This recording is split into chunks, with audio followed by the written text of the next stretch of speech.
De retour dans l'Africa Newsroom, l'essayiste Souka Souka est toujours avec nous. Et puis Alfred Changon nous a rejoint, notre éditorialiste. Il est toujours accompagné de Gratien Roukindi-Kiza. Et au Cameroun, Ecobank se lance dans la finance islamique. Cette institution bancaire propose désormais à sa clientèle un compte d'épargne Moudaraba. Avec le concours de la Société internationale de développement du secteur privé, Ecobank envisage d'élargir ses parts dans le marché camerounais. C'est un sujet préparé par Viviane Baoken. Au Cameroun, la filiale du groupe bancaire panafricain Ecobank propose désormais à ses clients le compte d'épargne Moudaraba. Ce format de compte obéit aux exigences de la finance islamique. L'objectif d'Ecobank en se lançant dans la finance islamique est d'améliorer ses prestations, mais également élargir ses parts dans le marché camerounais. Et en fait, vous savez que le taux de bancarisation est très faible au Cameroun et en Afrique. Et vous savez aussi qu'il y a une grande partie de la population musulmane qui ne veut pas utiliser le système financier conventionnel parce que ce n'est pas conforme à la religion. Et je pense que le fait qu'Ecobank lance un compte d'épargne Moudaraba, parce que Moudaraba, c'est un investissement en finance islamique, qui veut dire que la banque collecte de l'argent des épargnants pour pouvoir l'investir et éventuellement et finalement partager les pertes et les profits. Après Afriland First Bank, établissement de crédit à capitaux majoritairement camerounais, Ecobank Cameroun a officiellement ouvert le 20 février 2015 une agence dédiée à la finance islamique. Un bond réalisé avec le concours de la Société internationale de développement du secteur privé, filiale de la Banque islamique de développement. Vous savez qu'au niveau global, on parle maintenant de plus de 2 000 milliards de dollars des volumes des actifs financiers islamiques avec un taux de croissance de plus de 20 à 25%. Donc c'est presque une croissance exponentielle. Le seul problème qui se trouve, c'est la rareté des experts. Mais je pense que si cette barrière est surpassée, le potentiel est très énorme pour les banques à travers le monde et surtout en Afrique comme Ecobank. En s'investissant dans le créneau de la finance halal, Ecobank Cameroun rejoint ainsi les 500 institutions mondiales qui opèrent depuis plusieurs années dans ce secteur de plus en plus porteur. Oui, Alfred, j'ai envie de dire qu'Ecobank a pris le train en marche et s'est simplement rendu compte que la finance islamique pouvait être un marché très porteur sur le continent africain. Oui, tout à fait, Amira. C'est qu'effectivement, comme on sait qu'en Afrique, le taux de bancarisation est très faible, que le système traditionnel, habituel, bancaire ne touche pas tout le monde, parce qu'effectivement, pas d'informations et puis les populations, les gens n'ont pas souvent confiance aux banques institutionnelles classiques.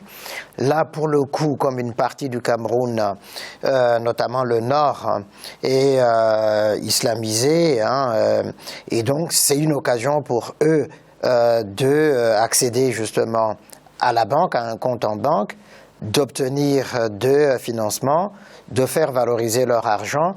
Et en même temps, ce qui est intéressant dans ce système, justement, de la finance islamique, comme c'est en adéquation avec la religion, il n'y a pas de taux d'intérêt.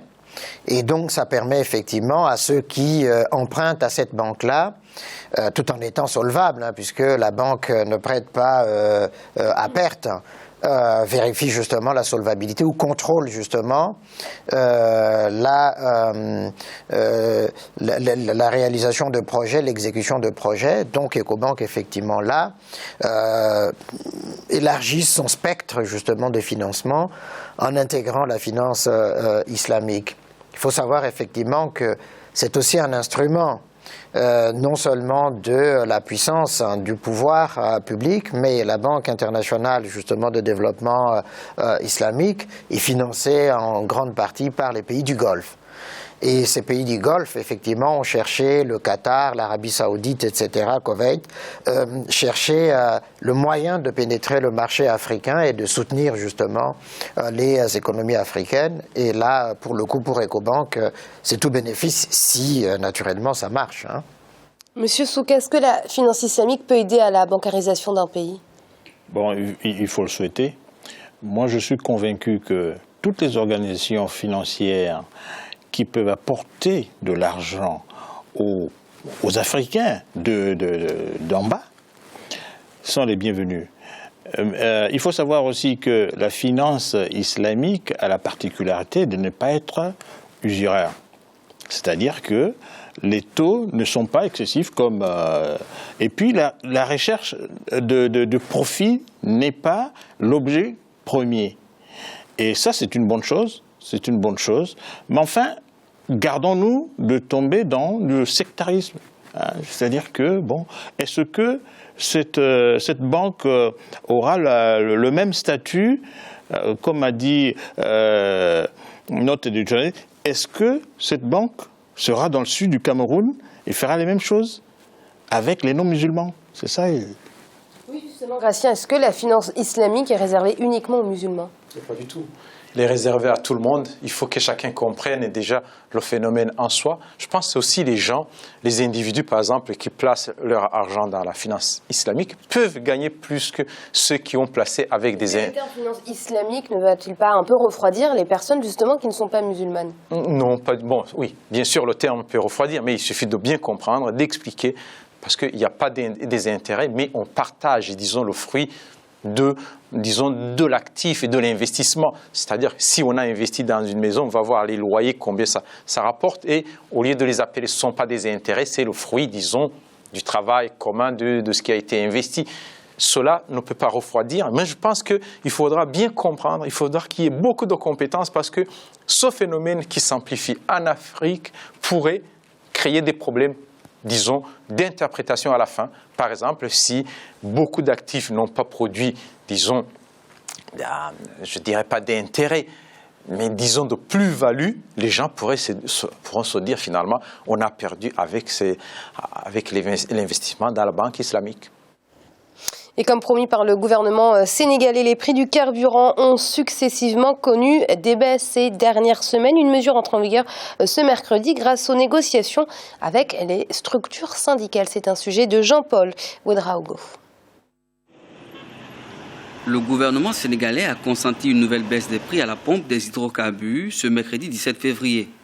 Désormais fixé à 695 francs CFA le litre pour le super et 655 francs CFA pour l'essence ordinaire, les nouveaux prix du carburant enregistrent ainsi une baisse respective de 40 et 70 francs CFA. Ce fléchissement se justifie par la nouvelle donne qu'affiche le marché international, marqué par une forte chute du prix du baril de pétrole. Bon, nous l'avons bien suivi. Bon, c'est une lutte de longue haleine. Bon, on a obtenu gain de cause. Mais il faudrait absolument aussi que ça continue. Parce que le prix du baril chute de 10 jours au lendemain. Et de ce fait que le prix du carburant doit suivre. Au moins, si on a encore une réduction de 50 francs de plus, bon, ce serait une bonne chose. Toutefois jugée insuffisante par les syndicats, la mesure dès son entrée en vigueur suscite aussi des réactions de la part de nombreux consommateurs. Bon, disons que la mesure, la baisse est très éloignée de nos attentes. Dans la mesure où, donc, sur le baril, on a constaté une baisse de plus de $50, alors que la baisse donc, à la pompe n'avoisine même pas 100 francs CFA. De ce point de vue, il n'y a même pas photo. Il n'y a même pas photo. Les gouvernants, c'est toujours comme ça. Quand ils les arrangent, ils nous mettent des hausses exceptionnelles, mais si ça baisse, ben, nous ne ressentons rien. Voilà quoi. Cette baisse n'aura pour l'instant pas de répercussions sur les tarifs des transports urbains, préviennent les transporteurs. Du reste, la mesure est à l'avantage des consommateurs, car tout comme le gasoil, les prix des produits dérivés, à l'instar du gaz butane et le pétrole, ont aussi connu des baisses. Alfred, bon, bonne nouvelle pour les consommateurs sénégalais. Oui, c'est une bonne nouvelle, et puis il faut saluer le courage du gouvernement sénégalais qui décide de baisser les tarifs, coup sur coup comme ça. Mais ce qu'on peut dire simplement aux consommateurs, c'est que le pétrole qui est aujourd'hui dans les stocks du Sénégal ont coûté plus cher à l'État qu'au moment où les prix ont commencé à baisser. Donc il faut écouler ces stocks-là.